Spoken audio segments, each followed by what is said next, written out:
now, but I was thrilled to say yes, because this is a subject that I think is so urgent. This panel, what men are really thinking at work. I think it's kind of long overdue to have this one, don't you think? It's been, I think it is, because it's been just about a year now since a lot of these personal stories hit the headlines, and the Me Too movement was sort of propelled front and center.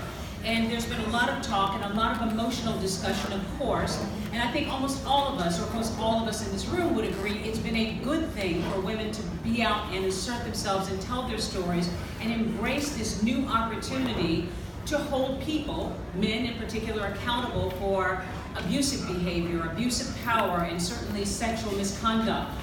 But on the other hand, I think all of us would agree, and that's why we're here today, that we need to engage men, good men, and also men who just need to learn, maybe, who might have made mistakes, who need to learn where we go from here. And I think that's what will be useful in this discussion. So I will let each one of these wonderful men introduce themselves, and then we'll jump off. So, Michael. Okay, is this working? Is it working? Yes, okay. Well, I'm Michael Roth. I'm Chairman and CEO of Interpublic Group. And I've been on this journey with the Girls Lounge now from the very beginning. As Shelley said, I was the first man ambassador to the Girls Lounge. And I just got to tell you one thing that just occurred. Before coming up here, I wanted to go to the men's room, so I went down the stairs, and there's this line. And I said, well, okay, where's the men's room? Because I saw this line. And they said, no, it's unisex. So you have to stay on the same line as everybody else. So here I am. Well, it's good to be here. Thank you. Hey everybody, I'm John Gerzema. I'm CEO of the Harris Poll and author of the Athena Doctrine, How Women and the Men that Think Like Men Will Rule the Future. And we'll talk a little bit about some of the data that we fielded with TFQ and the Harris Poll in a little while. Paul Longo, I'm at Microsoft. I lead our agency development team based out of New York. It's my first Female Quotient event. Very excited to be here.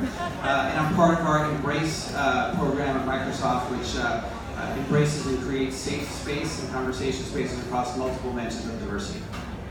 Hi, I'm Dan Levy. I'm Chief Marketing Officer of Clear Channel. We have been partners of the Girls Lounge and the Female Quotient for about 3 years now. Strong believer in what we're doing, and thrilled that I have another opportunity to speak to you guys. Thanks for having me. And I'm Stephen Wolf-Pineda. I'm a proud feminist here to represent, and we are proud to partner with the Girls Lounge. I'm the Chief Marketing and Communications Officer for Quadcast, but I've been on this journey supporting Shelley and the Girls Lounge for years, starting at Starcon Media Vest Group, and just very proud to be here. You're a proud feminist with some great red shoes. Love the shoes. Got the underwear. Oh, yes.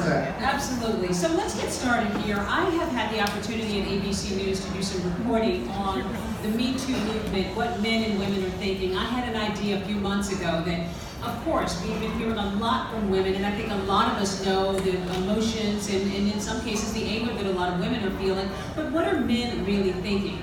Now, guys, I have to start with the elephant in the room, because so many of us are talking, and you just showed me a tweet from or a news article from the president.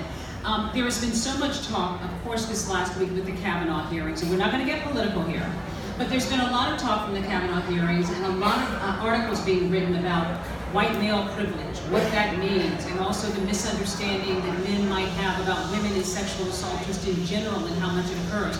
And the other day I was at some function, and it was a restaurant, and I was just sort of noticing a lot of mostly white males in the room, and I couldn't help but wonder, like, are they pissed? Are they nervous? Are they angry? Like, what's going on? Because there has been, and some men would say that they do feel there's almost an assault. Yes, it's useful, and we need to talk about this, but they're worried that they're being targeted. Michael, what are you hearing in your workplace? What are you hearing from men? Because some men are worried that they are being targeted as a bad guy no matter what. Yeah, I kind of look at things as an opportunity. And if you have an issue that needs to be discussed, if there's an event that raises the issue to a point where you should talk about it and you should feel free to talk about it, I think we're at that point in time. So what we try to do is encourage discussions and have an environment of respect. So whether it be Charlottesville or whether it be what's going on right now, we try to make sure that both the male and the female parts of our organization are discussing it so that the men can get the female's perspective and frankly the women can get the male's perspective. And so this should be an opportunity for people to sit down and say, what are you really feeling? And you know, tell me like what your day is with this. And when you were watching, I don't know how many of you watched the hearings, I was kind of glued to it. And it was just frightening and scary. But I kept thinking that this is a time that we all should focus on this and have discussions and talk about it and say, what's wrong with this picture? Who is being abused here? Who's being taken advantage of? Who is not being heard? And I think at that hearing, it was very clear who was not being heard and who was being heard. But it's one thing to say you want to talk and you want to have a discussion. It's another thing to talk about an honest discussion. And John, there are a lot of men who privately might say, I have some concerns. Maybe I feel like some things are going overboard. I'm worried that somebody could be falsely accused. How do you create an opportunity for men to really be honest about what they're feeling, but not feel that they're going to be, flogged because of it? Well, Charlotte, Beers and I are old researchers, and we focus on going to the data. And so we fielded a poll with TFQ and the Harris Poll to go into corporate America and understand how men in the workplace were feeling about today's current events. And a couple of quick headlines. Number one, 3/4 of men are either deer or ostriches. And what I mean by that, deer in the headlights. They're absolutely paralyzed with fear. When you unpack the data, they don't know what to do. They don't know how to act. They don't know what the rules are, what the boundaries are. And then there's another portion of this group that are kind of have their head in the sand, that particularly among older men, younger men are twice as likely than boomer men in the workplace to be open to sort of changing and evolving their behavior. So, for a starting point for this discussion, we think it's really interesting that there seems to be this paralysis and a little bit of indifference that's existing. And I have heard men say that they feel confused almost. What's happening in your workplace in terms of addressing them, and giving men a chance to speak out, and also maybe to adapt to these new rules? Yeah, Microsoft, I would echo John's comments in terms of that deer in the headlight. And when I did kind of an informal poll across a lot of the men that I work with, especially over the past year as diversity inclusion and kind of this male toxicity really has become front and center in politics, at the workplace, at home. And some men are standing up, but other men are pulling back because of it. And there was a HBR article about a year ago that talked about the silent male ally. And I think we're seeing a lot of silent male allies today, and they're not quite sure how to engage in the conversation. And I think there's a couple of things that we could do to help that and help create the safe space. So the ERG Embrace that I talked about at Microsoft, it does a great job of involving male allies and giving them a safe space. And I'm a part of that. There are other male allies that are a part of that conversation. And it's just brought up some really open and honest conversations. And we've had males that have just said, hey, is this appropriate? Is this the right thing to say? And the intentions are good, and it's just opened up a great dialogue. And you can't be a silent ally. I think that's an oxymoron. Like, we need more men to step up and really, fight for equality, fight for the cause. And I think that women also have to help men along in this. There's a 70-year-old man who works at Good Morning America when I go in the morning to go present something, and we made jokes all the time, and he's always like, wow, you look great today. Oh, wow, I like those shoes. And then one day he stopped and said, can I say that? Am I offending you? And that's what brought it to my attention, that there are men out there who are just, wonderful guys, but who are worried they can't even make a little light joke. Dan, let me ask you what you're hearing from men, and also, do you see that on a daily basis, that some men are trying to figure out the new rules? And are there new rules in your environment, your work environment? So there's a lot of questions in there. What are you hearing, and are there new rules? So one of the things I'm hearing that actually really concerns me is men overreacting. There's a tendency of some guys to feel like guys are being targeted, and they don't want to put themselves in the crosshairs. And so what bothers me about that is they're overreacting in a way that's bad for everyone. What I mean by that is saying, I don't want to be seen alone with a woman who's not my spouse or something like that. I understand that thinking.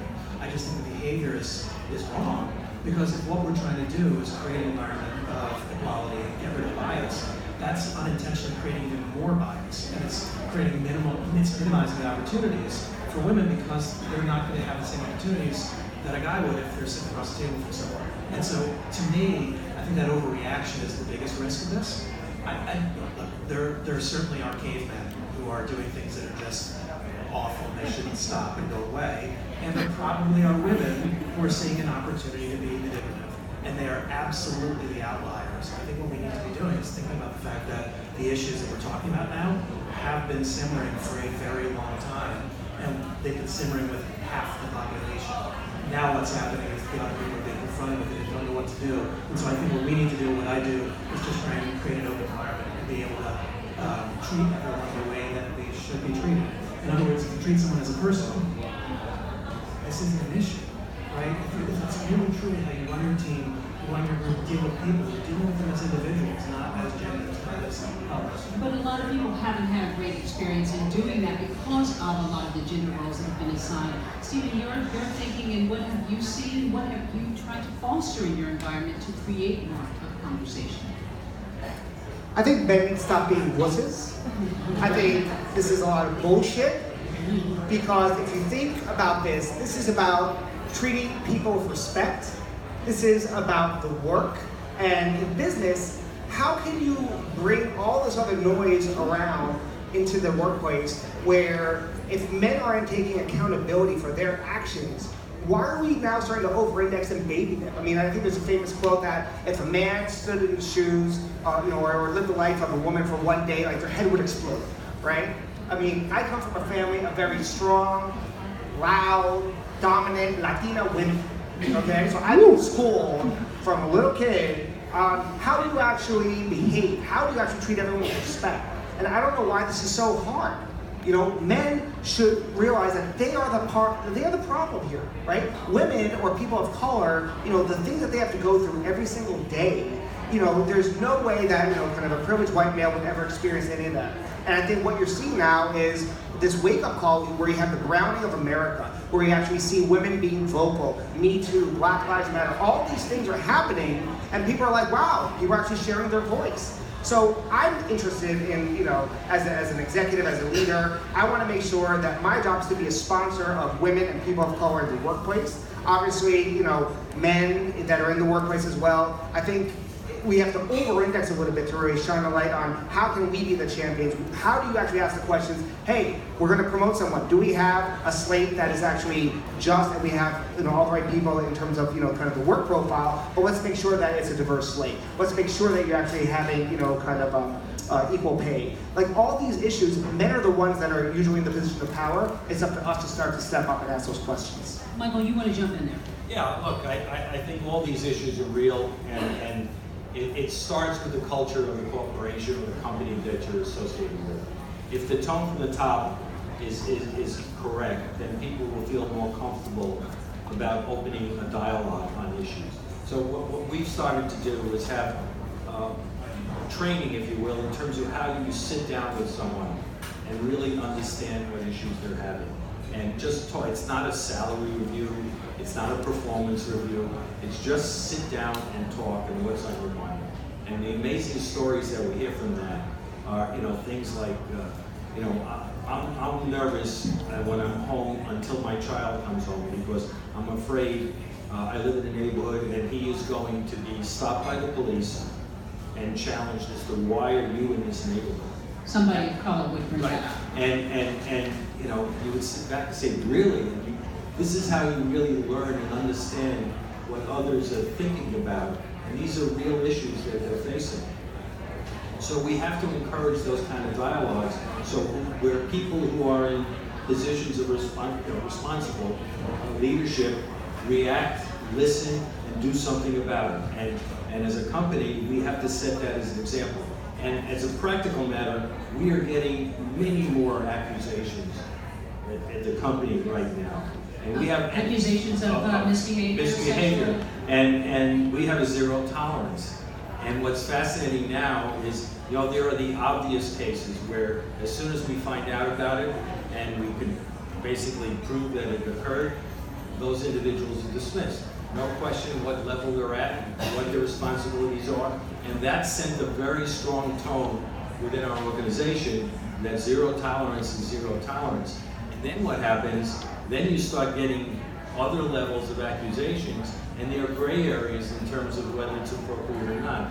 So we have to work through this, but we have to work through it representing and respecting the individuals involved. What's been interesting about this Kavanaugh hearing is that you're hearing men, at least some men, maybe privately and some publicly, saying, I fear being falsely accused. Right. And then you have women, of course, who are saying, how about a woman being heard? Have any of you had to deal with that in your office? Not so much the accusations, but just sort of this divide about men worrying about being falsely accused and women, of course, wanting to be heard.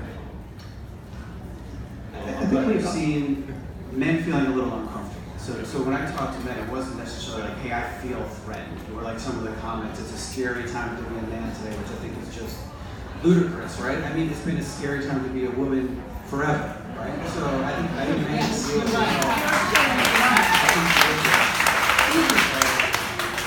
So I think it's, we have to work through it. Like Steven said, we guys have to stop being listened and just like really, I don't know if that's the right word, but we have to just really step up and engage in this conversation and not be afraid and not feel threatened. I think reacting defensively is just deflecting the conversation. It's not trying to solve the issue. But don't you ask, like, what is someone afraid of, right? I mean, it's kind of like, if you've done nothing wrong, or if you treat people with respect, or if you're focused on the work and everyone is equal, what do you have to be afraid of? Because some men say they're worried they're going to be wrongly accused by a woman who may be out for vengeance. Those kinds of things. But that's what kills me about the Kavanaugh hearing, is if she's telling the truth, then we owe it to her and to society to really look into it. If she's not, then we owe it to him to look into it and find the truth. Either way, what's the reason for not wanting to look further and to investigate to find out what the actual truth of the situation is? But the reality is, I can't stand when people say it's a he said, she said, because it's not. It's a situation that there's a history that says there's a pattern there. There are more than one person. We owe it to, forget about, no, please don't take this wrong, forget about the women involved. We owe it to our country to look into this, to find the truth. And if the guy was really doing what he's accused of, he doesn't belong in the court. Let me just say, it's easier said than done. When you're in a leadership role and these issues come up, the first levels of these are clear, all right? There was an allegation, everybody knows it, it's provable, person is terminated. As you go down the line, and there are people who use this as an opportunity, there are people who use this as a chance to cause revenge. You get into the gray areas of how you handle it. The key part of it is that individuals have to be comfortable raising the issue, knowing that it will be dealt with honestly and fairly, and when resolved, action will be taken when necessary. You have to take that tone from the entire organization, otherwise no one's going to talk about anything. Let me ask you a question talking about the top down. Can off-color jokes be told at the workplace anymore? So this is really interesting, again, in the Harris poll data. We got the data. There's an answer. Someone would have a statistic. I want those numbers. Here's those cards. So we did this study, and the reason we were interested in it was guys really being honest, because they can be honest with talking to them rather than being in public like we are. And some of the interesting anecdotes were, I'm very worried about setting limits. If I don't set limits on myself or my protection. Another person asked, where is the line that I should not cross? What do women think is sexist today? A whole bunch of really interesting questions that, Shelley talks about it being sort of the messy middle for women. There's now a contemporary messy middle for men. And the reason why I think this is important, and I think Michael and Paul, you guys are all talking about having this open engagement, is we do research and we are finding staggering factors where 60% of Americans, men and women today in the workplace, won't go into the office and talk politics. They're terrified of it. We just did this poll with Harvard. So we have not too recent history to be concerned about what happens when you alienate large swaths of the population and don't engage them. And now they're not going to want to talk about gender and equality and sexual assault and all of that because there is this fear about being on the wrong side. Go ahead. But, and maybe, some of the folks in the back should quiet down and then, thank you. Thank you. Because this is, certainly an important topic.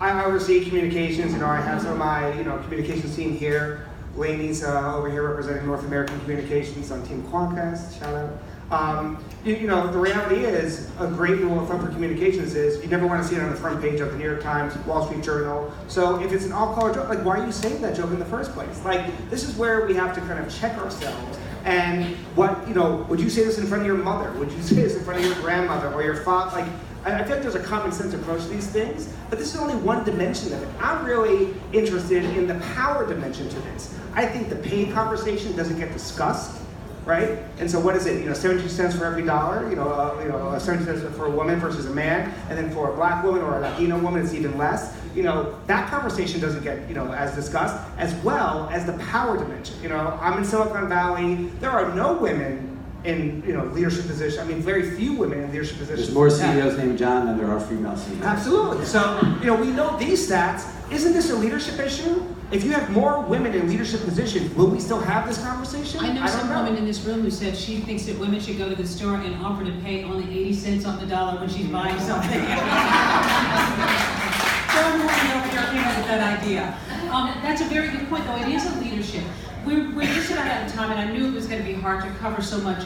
Where do we go from here? Because I think we all would agree that as messy as the middle may be for men and women, we want to go forward with men as allies and partners in this, and also with women trying to understand men from their perspective. So where do we go from here, Michael, Well, in trying to make some progress? I'll get back to the leadership.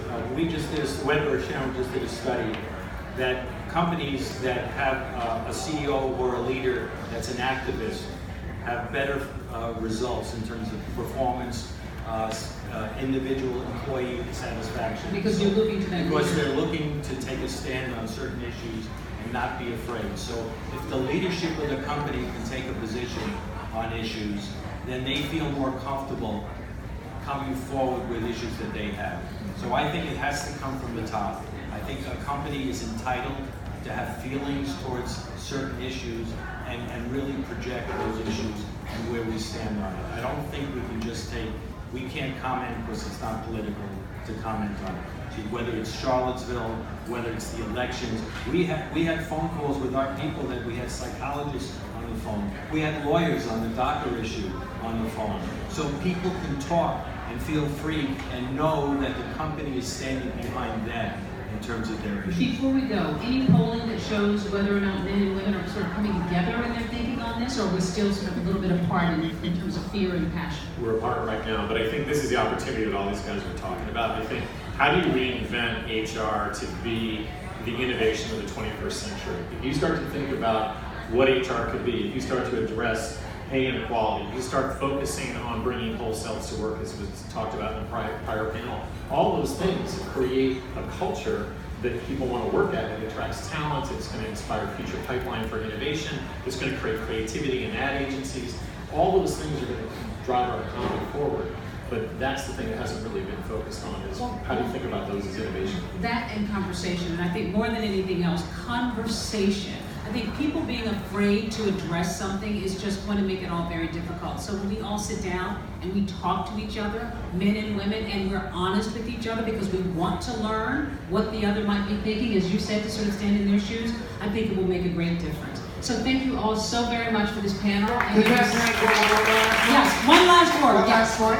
I think I want to acknowledge Michael Roth. Michael Roth has been such a leader supporting women in executive positions. I believe University of McCann has a history of, the past 4 CEOs have been women. So Michael is walking the walk, and I think the takeaway is, shout out to Michael. And part of this is, each man to assume responsibility. You have to own it, right? And so this is an outlier panel, but I make it a rule of thumb. Whenever anyone invites me to moderate or to be on a panel, I ask how many women are on it. And if there are no women, or if there's only one, you have to own it. And I think all the folks on this panel are owning it, but I would like to see that everyone helps keep that accountable, and we have to start walking the walk. Well, let's own it and let's walk the walk. Thank you all so very much.